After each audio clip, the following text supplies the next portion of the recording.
আজ দেখো শনিবার সকাল, কার কার বাড়িতে কি কি রান্না হচ্ছে অবশ্যই কিন্তু আমাকে জানাতে হবে।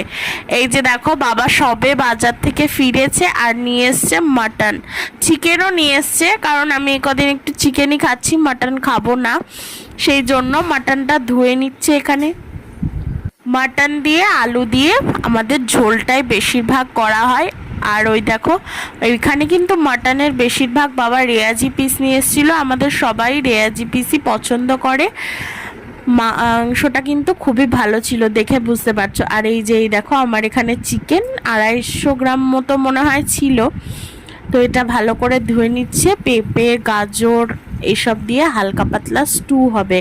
তোমরা কে কে স্টু খেতে পছন্দ করো চিকেনের অবশ্যই আমাকে কমেন্ট করে জানিও। আর তোমাদের আজকে কি ননভেজ রান্না হচ্ছে সেটাও কিন্তু কমেন্ট করে অবশ্যই জানাবে আমাকে। এখনকার মতো টাটা।